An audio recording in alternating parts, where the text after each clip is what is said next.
Amanda Smith.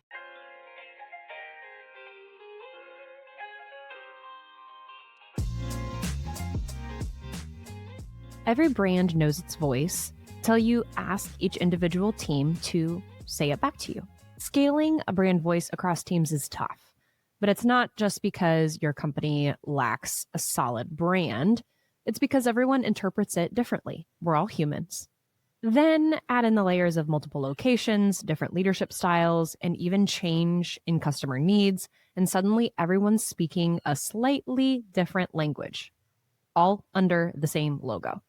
Allison Barber has mastered this at Rise. As a senior marketing leader, she has worked tirelessly to create a brand blueprint that wasn't just another document gathering dust on a shelf, but instead it was a living, breathing guide to the company's mission, vision, and values.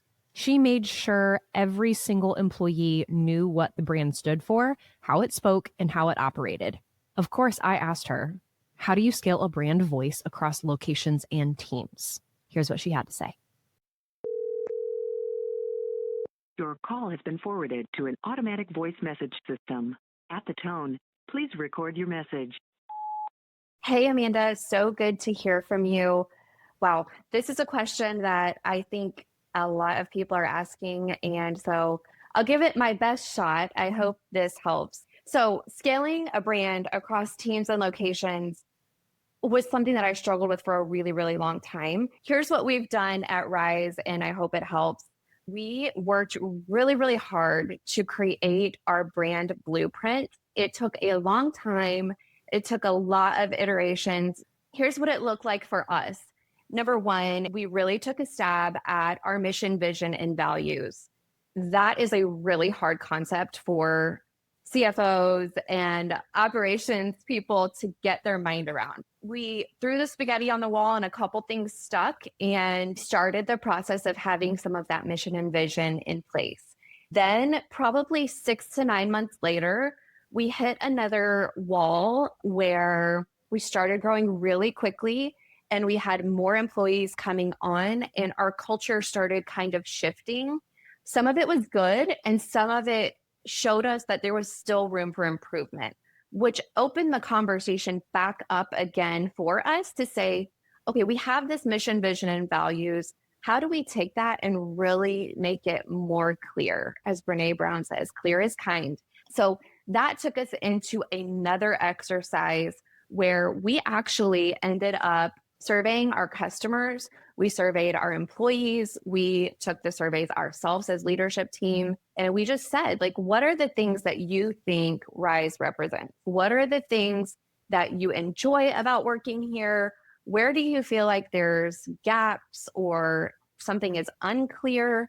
We then took as a leadership team, we said, okay, what are the things that we love about what we're hearing? And what are the things that do not feel in line with us as a company? We actually spent a lot of time internally in the marketing department and resources. It's beautiful. It's fully branded. It's not like a Google Doc that says, this is what we're doing. This is who we are. It's fully branded. It's a stunner. We are super proud of it. What we have done from there is we've taken that document and we have given it to every new employee. We train for our culture. We share it with new vendors. We share it everywhere that we can share it. And we just say, like, this is who we are as a brand. From there, we make sure that we're tying everything that we're doing back to that brand on a leadership team. And you're probably thinking, you haven't even talked about your team yet. You've just been talking about the brand, and I get it. But that is a really important foundational piece.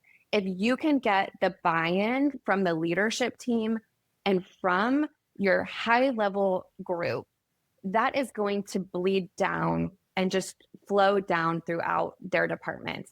For us, what that looks like is when we're having leadership team meetings and there's an opportunity for us to figure out how are we going to handle this? What are we going to do? We point it back to that brand blueprint. So that keeps us on brand, whether it's at our HQ location, whether that's all the way up in Minnesota when we're all in Indianapolis. We have the same guiding principles, a group of guiding principles that we all point back to, that we all run our departments to. When questions come up, when issues come up, we're able to say like, hey, respect is paramount here. That was not a respectful thing, or this doesn't feel like it's respecting the people that we serve. This doesn't feel like it's respecting our teammates. And we can point back to that instead of saying, I feel like this is what we should do, or I want to do this. I think this is going to be a great idea. We can point back to, okay, this is who we are as a brand, and this is why we're doing what we're doing. I think the biggest thing in the day-to-day of keeping that brand across the board is going back to the why. Why are we doing this? It's because this is who we are as a company. So I hope that helped. If you need any clarity, if you need any cheerleading, if you need any moral support, you've got my number. Give me a call. Thanks so much.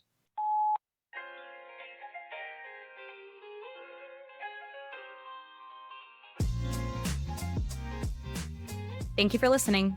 Want your podcast to do more? Subscribe to Genius Cuts, because it's never just a podcast.